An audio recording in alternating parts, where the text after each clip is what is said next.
आज का डेट याद रखिएगा दोस्तों, बहुत काम का है। 29 मई 2026। ये डेट इसलिए खास है क्योंकि ये देश उत्तर प्रदेश के डबल इंजन की जो सरकार चल रही है उसको बेनकाब करने वाला डेट है। अब आप कहेंगे ऐसा क्यों? तो ऐसा इसलिए क्योंकि कल रात हमीरपुर में एक पुल का स्लैब गिरा जिसमें 6 मजदूरों की मौत हो गई, मर गए। और आज सुबह लखनऊ के चारबाग रेलवे स्टेशन पर एक टिन सेट गिर गया जिससे यात्री टीटी दब गए। अभी कुछ ही दिन पहले गंगा एक्सप्रेसवे का मोदी जी ने ढोल पीटकर स्वागत किया था।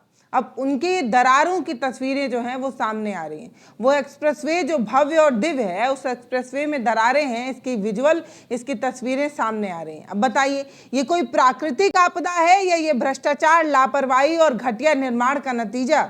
इस सवाल का जवाब है तो दीजिएगा जरूर और बताइएगा। जो सरकार कहती है कि ना खाते हैं ना खाने देते हैं, तो फिर आपने खाया नहीं और ना आपने खाने दिया, तो फिर इस तरीके की तस्वीरें क्यों आई? क्या भ्रष्टाचार का जीरो टॉलरेंस सिर्फ कागजों तक सीमित है? सरकार बार बार कह रही है हम खाते नहीं हैं, हम खाने नहीं देते हैं, लेकिन उत्तर प्रदेश में जिस तरीके से पुल गिर रहे हैं, निर्माणाधीन पुल ढह रहे हैं, उसे देखकर ऐसे ही लगता है कि अब सिर्फ खाने का ही दौर चल रहा है भैया, खिलाने का नहीं। अब ये पूरी घटना जो है उसे आप विस्तार से जानिए। सबसे पहले आप ये तस्वीर देखिए जो स्क्रीन पर आप देख पा रहे हैं, लखनऊ के चारबाग रेलवे स्टेशन के प्लेटफॉर्म नंबर 5 की है। देखिए एक सरदार जी पर कैसे जो है वो एक टिन शेड गिरा हुआ है।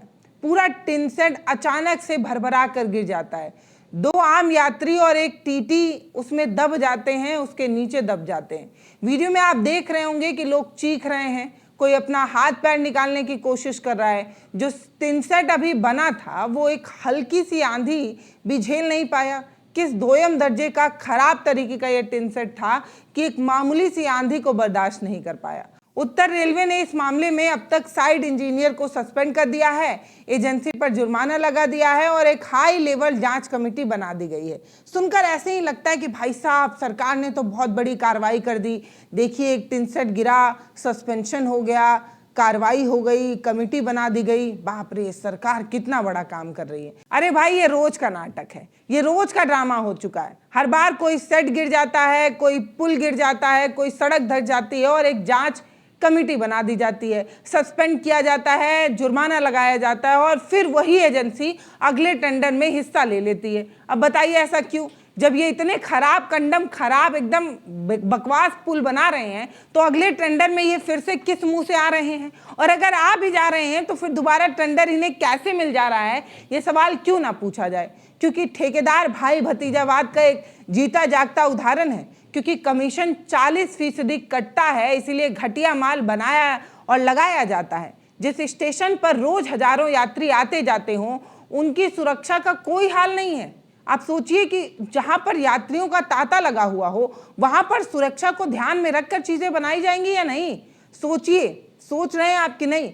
हावड़ा देहरादून एक्सप्रेसवे आने ही वाली थी। अगर ये एक्सप्रेसवे आ गई होती और उस समय ये पुल गिरा होता तो कितने लोग अब तक मर गए होते? वो तो भगवान का शुक्र है कि कुछ पहले या कुछ बाद इस तरीके की घटना हुई, नहीं तो यात्रियों के मरने की संख्या बहुत ज्यादा हो सकती थी। अब आइए हामीपुर की उस घटना पर जो कल रात हुई। कल रात जो हामीपुर में घटना हुई वो और ज्यादा भयानक थी। मोरागंज और कंदौर गांव के बीच बेतवा नदी पर बन रहा ये जो पुल है वो 25 से 33 मीटर लंबा कंक्रीट का एक स्लैब तूफान में गिर पड़ता है। इस स्लैब के नीचे सो रहे 6 गरीब मजदूर अचानक से मर जाते हैं, दब कर मर जाते हैं क्योंकि उनके ऊपर स्लैब गिर रहा है। अब सोचिए, तूफान आया, बिजली कड़की, हवा चली, स्लैब उनके ऊपर गिर गया और वो लोग मर गए। इन मरने वालों में लोकेंद्र जो 22 साल के थे, कुलदीप जो 19 साल का था, सावंत यादव जो 28 साल के थे, सभाजीत जो 30 साल के थे, पुष्पेंद्र चौहान जो 34 साल के थे, राजेश पाल जो 42 साल के थे। कुल की एज जो है ना वो 19 से 42 के बीच की है। सब जवान हैं, वो परिवार की कमाई का इकलौता सहारा है। इतना ही नहीं, 3 और लोग घायल भी हैं, कुछ पिलर में फंसे हुए जिन्हें रेस्क्यू किया जा रहा है। इस तरीके की तस्वीरें अब आ रही हैं। दोस्तों बताइए, सबसे बड़ा ये सवाल है कि नहीं कि जब तूफान आने की चेतावनी थी फिर भी ये मजदूर पुल के नीचे सोए तो सोए क्यों? क्या इन मजदूरों को ये बात पता नहीं थी कि इन्होंने किस खराब क्वालिटी का पुल बनाया है? लेकिन ये काम जो है वो सरकारों का है कि हर चीज के लिए जो सबसे नीचे बैठा हुआ है उसको जिम्मेदार ठहरा दिया जाए। मतलब अगर मजदूर मरा तो मजदूर की ही गलती है, ये सरकार करती है। आप बताइए, एक मजदूर के जान की कीमत हमारे देश में कुछ भी नहीं है। सोचिए ना कि क्या ठेकेदार को सिर्फ समय पूरा करने के लिए रखा गया है या मजदूरों की सुरक्षा के लिए भी रखा गया है। अब योगी जी ने इस पूरे मामले में 5 लाख रुपए मुआवजा देने की बात की और 50,000 रुपए जो घायल हैं उन्हें देने का ऐलान कर दिया है। ये मुआवजा नहीं है, ये उस खून की कीमत है जो लोगों की जा चुकी है। वो मजदूर जो वापस कभी लौट कर नहीं आएंगे, वो मजदूर जो अपने परिवार की रोजी रोटी का सहारा थे, वो अब नहीं लौटेंगे। लेकिन हाँ, जांच कमेटी बना दी गई है, फिर से एक बार जांच कमेटी बना दी गई है। अरे भैया, हर बार जांच कमेटी, इस जांच कमेटी का होता क्या है ये कभी पता क्यों नहीं चल पाता? 5 सालों में यूपी में कितने पुल गिरे, कितने सेट गिरे, कितने सड़कें गिरी धस गई, कितने ठेकेदारों पर अभी सख्त एक्शन हुआ है बताइए, कितनों को जेल में भेजा गया है बताइए, बताइए कोई जवाब है? जवाब है नहीं, क्योंकि होता ही नहीं है। बताइए, चोर चोर मौसेरे भाई, अब सब अपने दोस्त ही हैं तो कार्रवाई किस पर की जाएगी? ये मजदूर रात को अपने परिवार के साथ जीने का सपना देख रहे थे, लेकिन सुबह ये उठ ही नहीं पाए, इनकी लाश मिली। ये सुनकर ही कितना अजीब लगता है ना। सरकारें बार बार जो है इसे ईश्वरीय प्रकोप बता रही हैं। आंधी आई थी, भूकंप आ गया था, बाढ़ आ गई थी, ये हो गया था इसलिए लोग मर गए। हर बार किसी ना किसी बहाने से सरकार अपना मुंह छुपा लेती है, यही तो काम करती है ना। अब बताइए, आपकी एक पुल गिर जाता है, एक स्लैब गिर जाता है और सरकार इसे ईश्वरीय प्रकोप बता रही है। ये ईश्वरीय प्रकोप है या मानवीय लापरवाही या भ्रष्टाचार का प्रकोप है? इसका जवाब है आपके पास? एक पुल जो अभी बन रहा है, उसका स्लैब गिर रहा है, 6 मजदूर मर रहे हैं और आप इसे ईश्वरीय प्रकोप बता रहे हैं। मतलब हवा ना चले, अगर हवा चले तो और उससे कोई पुल गिर जाए तो इसके लिए हवा जिम्मेदार है ना? लखनऊ का चारबाग हो या हामिरपुर का ये पुल, ये पत्थर और कंक्रीट का ढेर सिर्फ हादसा नहीं, ये सरकारी फाइलों में छिपे भ्रष्टाचार का सबूत है।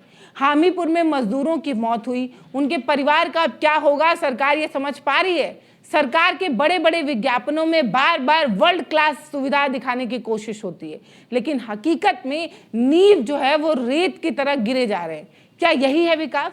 क्या इसी विकास का हम सपना देख रहे हैं और इसी विकास के दम पर हम ट्रिलियन बिलियन न जाने कौन सी इकोनॉमी बनाने की बात कर रहे हैं? सबसे ज्यादा शर्मनाक जो है वो गंगा एक्सप्रेस की ये तस्वीर है।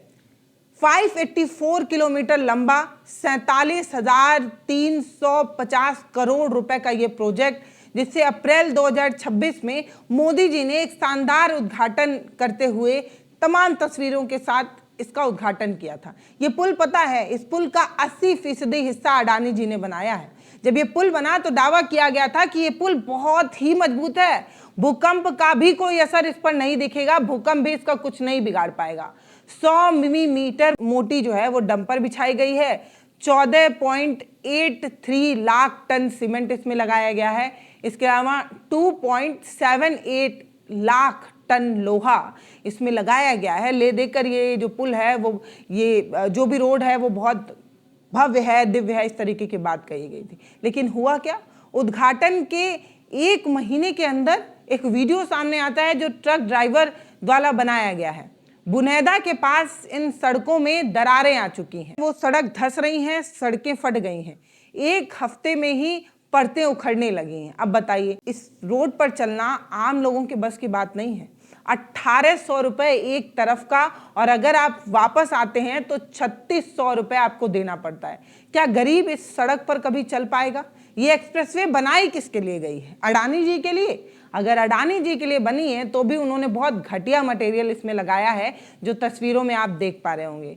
कमीशन लिया गया, जल्दीबाजी में इस एक्सप्रेसवे को खोलने की कोशिश हुई और सरकार बार बार इसे एक अच्छी क्वालिटी का पुल बताती रही, लेकिन अब तस्वीरें जो बता रही हैं वो आप देख पा रहे हैं।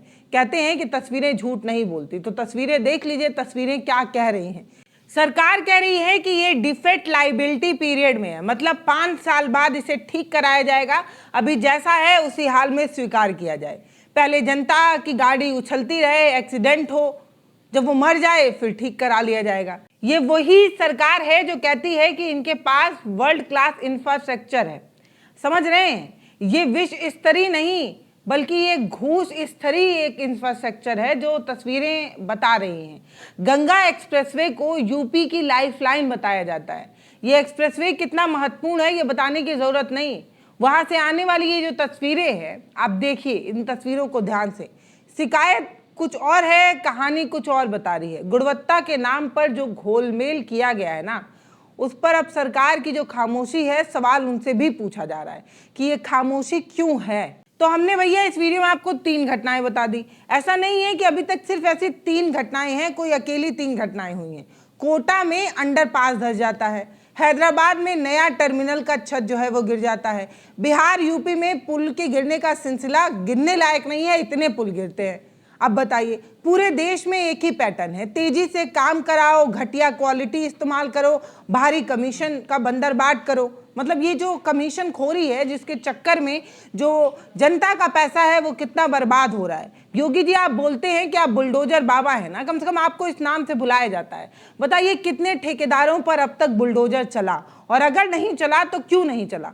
बुलडोजर किसी अब्दुल हमीद के घर पर चलाने के लिए या किसी गरीब की झोपड़ी में चलाने के लिए ही है, या किसी घुसखोर पर भी चलाने के लिए है। ये तमाम लोग जो जनता का पैसा खा ले रहे हैं और डकार तक नहीं ले रहे हैं, इन पर बुलडोजर कब चलवाएंगे।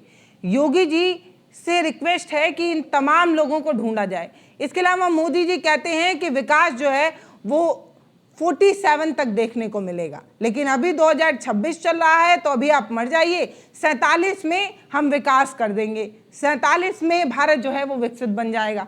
अरे जब बनेगा तब बनेगा, अभी का बताइए ना। अभी का बताइए कि जनता का जो पैसा है, यानी कि आपका टैक्स, मेरा टैक्स, ये ठेकेदार, मंत्री, दलाल तीनों खाए जा रहे हैं। खा तो रहे हैं, ऊपर से डकार तक नहीं ले रहे। बताइए कोई जवाब है। ये जो जांच होती है, जांच एजेंसियां जांच के बाद क्या करती हैं? कितनी जांच अब तक हो चुकी है, एक भी दोषी को सजा मिली ही नहीं है। ये सरकार गरीबों की जान के साथ खिलवाड़ नहीं कर रही तो और क्या कर रही है। मजदूर सोता है और वो मर जाता है, यात्री खड़ा रहता है वो घायल हो जाता है, ट्रक ड्राइवर चला रहा है, सड़कों पर दरारें आ जा रही हैं, सड़क फट जा रही है। मतलब ये क्या मजाक चल रहा है। अब मेरा सवाल उन तमाम लोगों से है जो सरकार को विकास पुरुष बता रही है, वो इन तमाम तस्वीरों पर भी कभी सवाल पूछ पाएगी या थाली ताली ही बजाती रह पाएगी।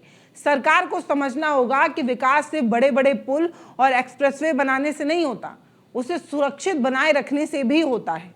जब तक हर प्रोजेक्ट की जिम्मेदारी तय नहीं होगी तब तक ऐसे हादसे होते रहेंगे, बेकसूर मजदूर अपनी जान गंवाते रहेंगे। क्या अब भी वक्त नहीं आया है जब हम इन बड़े साहबों की कार्रवाई की मांग करें, जो इनके नाक के नीचे ये सारा खेल खेल रहे हैं, उनसे पूछें कि आपकी चुप्पी में आपकी हामी भरी हुई है या इसके पीछे कोई बड़ी वजह है।